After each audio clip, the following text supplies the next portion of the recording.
오늘 본문은 요셉이 그 형들과 이제 화해하는 장면입니다. 그동안 요셉은 형들을 시험했습니다. 그리고 시험을 통해 우리 형들이 바뀌고 새로워진 것을 보았습니다. 과거 동생이 어려움을 준 것을 형들은 회개했고요. 감옥에 가는 연단이 있었지만 잘 반응했고요. 또 아버지가 편애하는 그 베냐민을 그들도 이해하고 책임지는 모습을, 성숙된 모습을 보여줬습니다. 이를 지켜본 요셉은 그 감정을 누를 수가 없었고 드디어 형들 앞에서 자기의 정체를 드러냅니다. 3절, 나는 요셉이라. 형들이 이걸 듣고 너무 놀랐습니다. 동명이인인가. 그래서 4절에 나는 당신들의 아우 요셉이니 당신들이 애굽에 판 그 요셉이다. 이 장면은 마치 베드로가 예수님을 소개하는 것과 같습니다. 예수님이 살아나셨다 그렇게 말하지 않고요. 너희가 십자가에 못 박은 그 예수가 살아나셨다. 우리 예수님께서 사울에게 나타나셔서 나는 예수다. 사울이 묻죠. 당신 누굽니까? 나는 그렇게 말씀하지 않았습니다. 나는 네가 핍박하는 예수다. 그래서 오늘 요셉도 형들에게 나는 요셉입니다. 형들이 애굽에 판 바로 그 요셉이 납니다. 그리고 형들을 끌어안고 같이 우는 내용이 이제 오늘 본문에 나와 있습니다. 그래서 오늘 본문을 통해서 우리는 우리 하나님은 성경에는 문제는 많이 나오지만 결국은 해결은 다 있구나. 참고 견디면 좋은 해결을 볼 수가 있구나. 몇 년 걸렸습니까? 22년 걸린 겁니다. 창세기는 우리 가정의 문제를 결코 이렇게 이상적으로 묘사하지 않습니다. 가정마다 다 문제가 많아요. 최초의 살인은 가정에서 일어난 거죠. 가인이 아벨을 죽인 거고요. 동생을 팔기도 하고 아버지의 축복을 가로채기 위해서 속이기도 하고 이게 다 세상에서 일어난 게 아니라 가정 안에서 일어난 겁니다. 성경은 가정을 절대로 이상적으로 그리지 않습니다. 여러분 가정 어렵죠? 괜찮습니다. 그 정상인 겁니다. 가정 문제 없습니까? 있어요. 남에게 말 안 할 뿐이지. 성경은요, 문제 없는 가정은 하나도 없습니다. 그런데 이 문제가 해결이 되더라는 겁니다. 믿음으로, 인내로 잘 기다리면 가장 좋을 때 하나님께서 해결해 주시는 겁니다. 그래서 요셉은 형들의 미움을 받아 팔려갔지만 22년 동안 잘 견디다 보니까 결국 하나가 되고 그의 아버지 야곱도 가정에 문제가 많았죠. 그래서 20년 동안 연단받고 나서 돌아와서 에서와 자기 큰아버지와 자기 아버지가 끌어안고 또 화목하게 되고 오늘 본문에서 가장 만족스러운 해결이 어떤 해결인지 보여줍니다. 해결하고 나서도 만족이 돼야 되잖아요. 해결하고 나서도 아쉬움이 없어야 되는데 어떤 것이 가장 만족스러운 해결인가? 오늘 본문에서 말씀합니다. 첫째는 때가 왔을 때 해결하는 겁니다. 가장 만족스러운 해결은요. 여러분 가장 적합할 때 해결하는 것이 만족스럽습니다. 미리 해결하면 좋을 것 같지만 그렇지 않습니다. 섣불리 건드렸다가는 문제가 더 커집니다. 설익은 과익은 맛이 없습니다. 가장 잘 익었을 때 따서 먹어야만 맛있는 것처럼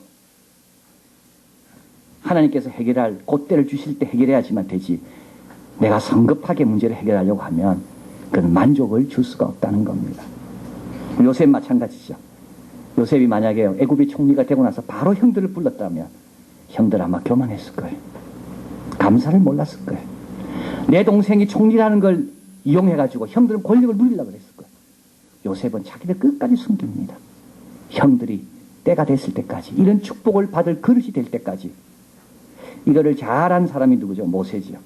모세는 애굽의 모든 지식으로 40세가 됐을 때 최고도에 달했습니다. 모세는 생각했습니다. 내가 이 정도 됐으니까 백성들이 따르겠지. 따르지 않습니다. 왜요? 백성들이 때가 안 됐으니까요. 모세를 향해 언제 당신이 우리 주관자로 세웠냐고. 근데요 40년 지난 다음에 모세가 80세가 됐습니다. 모세는 자기가 이제 너무 늙었다고 생각했어요. 그런데 아닙니다. 백성들은 때가 된 겁니다. 우리 예수님께서 아무데나 오시지 않았습니다. 갈라디아서에 보면 때가 참해. 그때가 언제죠? 로마가 세상을 다스릴 때. 거미줄처럼 길들이 잘 연결될 때.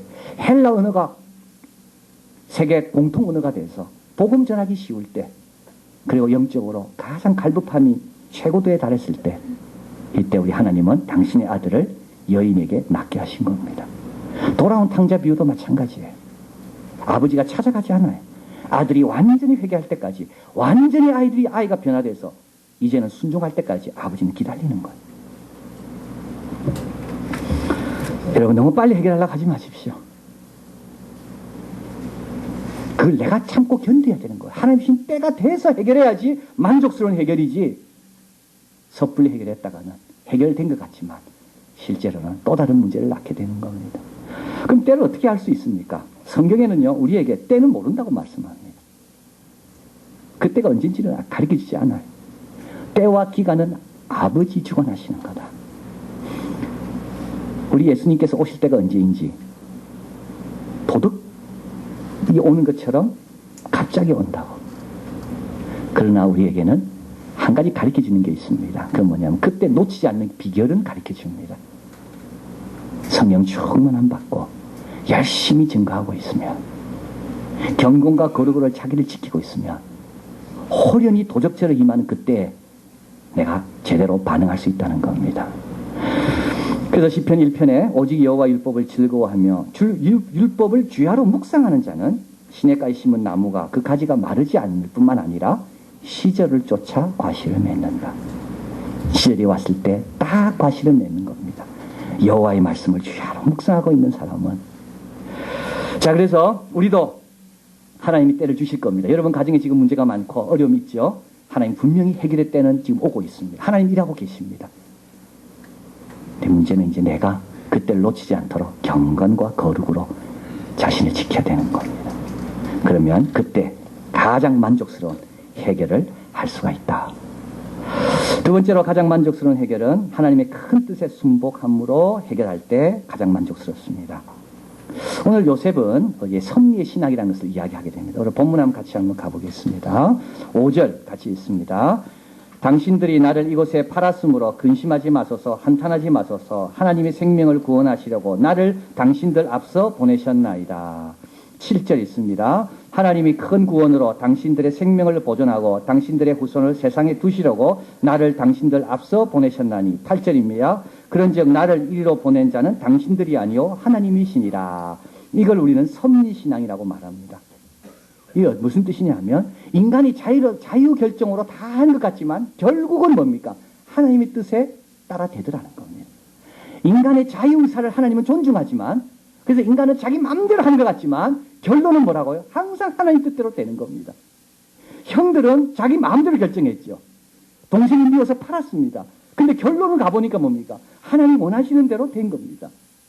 하나님은 심지어 미움마저도 그걸 사용해서 하나님 원하시는 목적을 이루어가시는, 이걸 섭리신앙이라 그럽니다. 그래서 형들이 나를 보낸 게 아니라 하나님이 나를 보냈다. 섭리신앙이 있는 사람은요, 염려 그렇게 하지 않아요. 섭리신앙이 있는 사람은 여유가 있어. 마음이 편안해요. 고난이 오죠. 괜찮습니다. 아, 이 고난을 통하여 하나님께서 나에게 그동안 체험하지 못했던 걸 체험하게 하시는구나. 갈등이 있습니까? 괜찮아요. 갈등을 통해서만이 배울 수 있는 게 있습니다. 일이 잘 안 됩니까? 괜찮습니다. 자꾸 뭘 제시하는데 자꾸 리젝트 당해. 그래서 자꾸 다시 반환돼서 돌아와. 괜찮아요. 아, 남들보다 더 온전한 것 만들라는 하나님 뜻이 있는 거구나. 바람 불어요? 괜찮아요. 빨리 가겠구나. 나쁜 형들 밑에 요셉 태어났죠. 괜찮아요. 그 나쁜 형들 때문에 애굽으로 갔잖아요. 보디발의 아내 때문에 힘들었죠. 괜찮아요. 그 때문에 감옥 갔잖아요. 감옥에서 술 맡은 관원장의 꿈을 해석하고 바로 앞에 서는 기회가 열렸죠. 그런데 이 섭리신앙은 내 개인적인 것만만 이야기하는 건 아닙니다. 내 개인에게 일어나는 모든 것이 협력하여 선을 이룬다. 이것만 이야기하지 않아요. 섭리신앙은 하나님의 창조 이후에 하나님이 어떻게 일하시는가에 대해서 설명하고 있습니다. 태초에 하나님이 천지를 창조하신 창세기 1장. 근데 하나님은 안 보이거든요. 섭리신앙은 뭐냐면 하나님은 보이지 않게 일하고 계심을 우리에게 말씀하는 겁니다. 하나님이 창조하신 세계에 왜 악이 있을까? 이런 질문을 하게 됩니다. 왜 악이 있을까? 괜찮아요. 하나님은 그 악마저도 선하게 사용하시니까.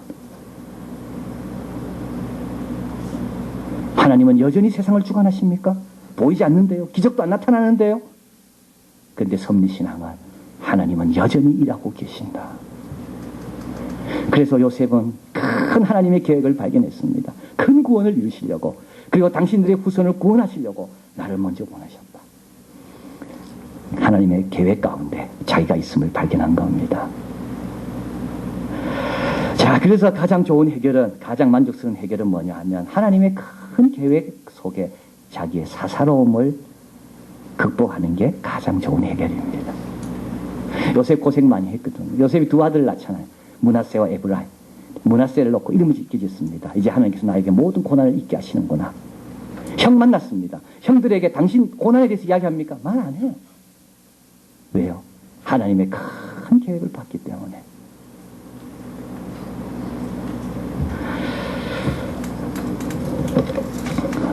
리알 퍼거슨이 적은 콜로세스 아메리카 제국의 흥망사에 보면 다음 같은 내용이 나옵니다. 이 사람은 하버드 대학 교수입니다.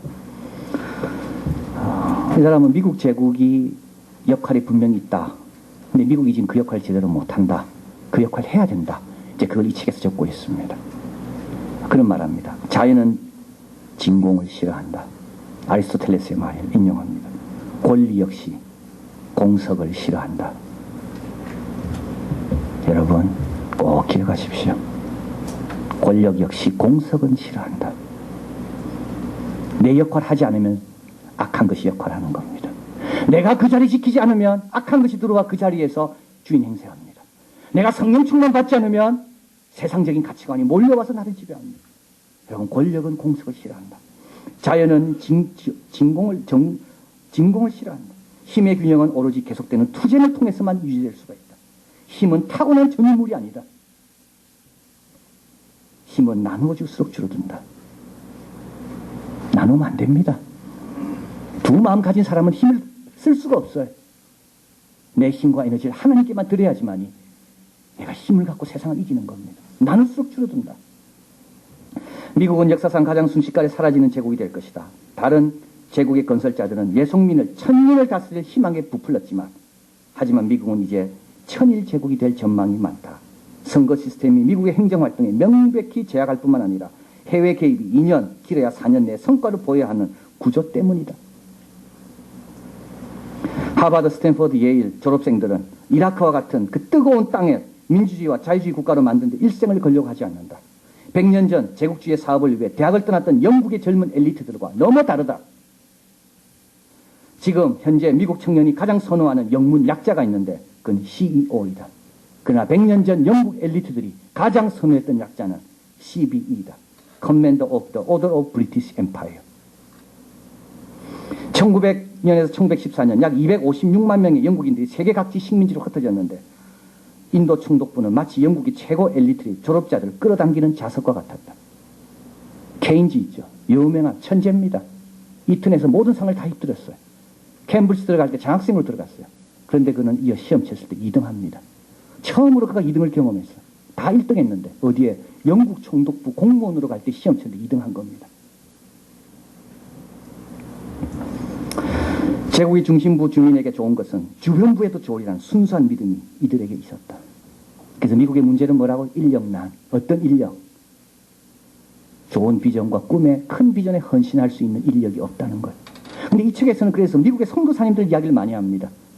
미국의 자존심을 세우는 사람들이 있는데 그건 미국의 선교사들이에요. 장기적인 안목을 가지고 큰 비전을 위해서 자신의 삶을 드린 선교사들. 저는 이걸 읽으면서요. 꼭 우리와 같다는 생각이 듭니다. 우리는 너무 생각이 작아. 너무 근시안적이야. 오늘 이 문제, 내일 이 문제. 그리고 큰 하나님과 동행함에도 불구하고 너무 작은 문제에 넘어져. 그리고 어리석게도 공백을 너무 자주 만들어버려요. 하나님으로 충만해야 되는데 자꾸 공백을 만들어. 여러분 사사로움에 얽매이면요 만족스러운 해결을 못 봅니다. 하나님은 사사로움도 은혜의 통로로 사용하지만 우리는 큰 것을 통해 사사로움을 넘어설 수 있어야 됩니다. 요셉은요 이 형들이 자기 힘들게 한 것 언급도 안 합니다. 오늘 불렀던 찬양 나의 갈 길 다 가도록 예수 인도하시니 무슨 일을 만나든지 형통하라. 그 안에 있는 긍휼 내가 어찌 의심하리요.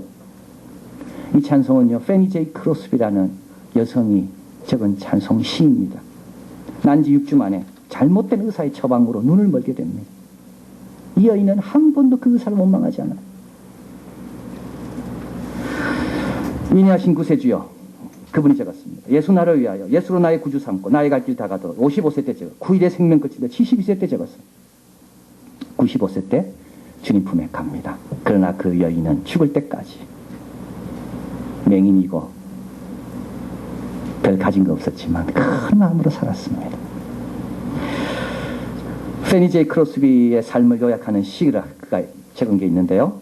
다음과 같습니다. 믿음을 가져라. 저녁 구름이 어느덧 사라지나니 그리고 하루의 고요한 그림자를 남긴다.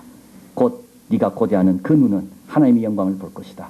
비록 구름을 통해 오지만 그러니 그대로 두어라.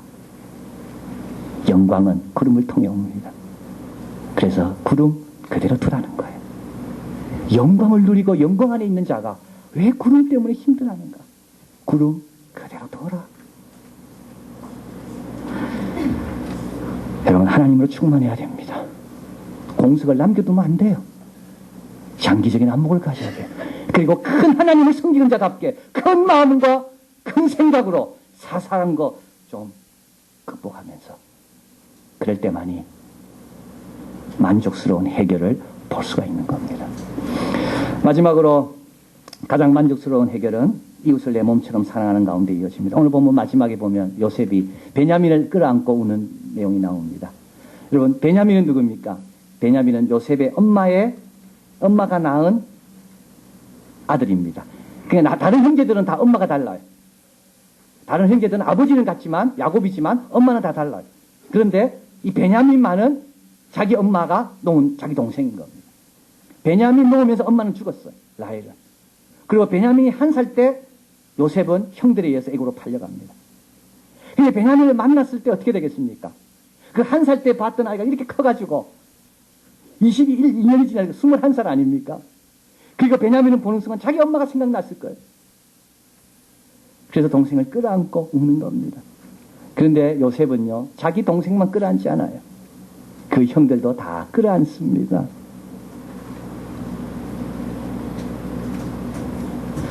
그래서 만족스러운 해결이 된 겁니다. 자기 동생만 끌어안았다면 만족스럽지 못합니다. 이걸 가리켜서 우리는 내 이웃을 내 몸처럼 사랑하라는 말입니다. 내가 제일 사랑하는 그 사람의 하듯이 내 이웃에게도 하는 것이 이웃을 내 몸처럼 사랑하는 겁니다. C.S. 로이스는 우리 청년들과 함께 읽은 책에 있습니다. 순전한 기독교라는 미어 크리스티아니티에서 죄인은 미워하고 죄인은 사랑할 수 있는 길이 있을까? 우리는 그렇게 많이 듣는데 죄는 미워하지만 죄인은 사랑하라는 말을 많이 듣는데 그게 어떻게 가능할까? 이웃을 내 몸처럼 사랑할 때 가능하다는 겁니다. 예를 들어서 이렇게 이야기합니다. 신문에 보도가 난 거죠. 흉악한 범죄 기사가 났다는 거죠. 근데 다음날 보도해 보니까 그 전날 보도가 사실이 아니고 그렇게까지 흉악한 범죄가 아니었다고 보도가 된다면 우리는 어떻게 반응하는가? 잘 됐다. 너무 다행이다. 그래, 내가 그럴 줄 알았다. 그 사람 그렇게 나쁜 사람 아니야. 이렇게 반응하는가? 아니라는 거예요. 아이고, 시시하네. 김샜네. 아니야. 틀림없이 그 사람은 더 흉악한 범인일 거야. 그 사람 아마 기자에게 뇌물 써가지고 바꿨을 거야. 우리는 검은 것 찾기를 원하고 검은 것은 더 검다고 말하기를 원한다는 겁니다. 회색도 검기를 바라고 급기야 흰색도 검기를 바라고. 맞습니까? 틀립니까? 맞죠. 남이 나쁜 소식 들으면 더 나쁜 소식이 그 다음에 오기를 기다립니다. 그런데요, 진짜 내가 사랑하는 사람일 경우에는 그 다음에 좋은 소식이 오면 아주 기뻐하는 겁니다. 흉악범인 줄 알았는데 그 다음 보도에 아니었다고, 그 보도는 잘못이 있다고, 그 사람은 실제로 좋은 사람이라고, 그러면 김이 새는 게 아니고요, 내가 진짜 좋아하는 내 자식이라면 너무 다행이라고. 이게 죄는 미워하고 죄인은 사랑할 수 있는, 이웃을 내 몸처럼 사랑하는 거라는 거. 여러분, 사랑하면요 만족스럽습니다. 사랑하면 만족스럽습니다. 미워하는 것은 시원할 것 같지만 미워하면 미워할수록 만족이 없습니다. 그래서 계속 더 미움을 찾습니다. 그게 만족을 줄 것 같아서. 헨리 스틸리가 성품은 말보다 크게 말한다. 이 책에서 그는 말합니다. 용서는 생각보다 그 파급 효과가 깊고 크다. 용서하라고 주님 말씀하는데 사실은 용서는 나를 위해 주신 선물이다. 용서를 통해 제일 혜택을 누린 사람은 용서하는 그 사람이다. 좀 사랑도 마찬가지입니다. 사랑하라고 말씀한 이유는요, 사랑하며 누릴 수 있는 축복을 내가 누려야 되기 때문에. 그래서 요셉은 그 형들을 끌어안고 옵니다. 베냐민만 끌어안고 오는 게 아니라 그 형들도 끌어안고 오는 거예요. 그러니까 만족이 되는 거예요. 우리 예수님께서 십자가 위에서 다 이뤘다고 언제 말씀할 수 있습니까? 용서하시고 난 다음에 다 이뤘다고 말씀할 수 있는 겁니다. 우리는 요셉의 이 가장 만족스러운 해결을 보면서 예수님을 생각하게 됩니다. 하나님의 큰 구원의 계획을 보면서 사사로움을 다 극복하신 예수님, 그리고 죽기까지 사랑만 하신 분,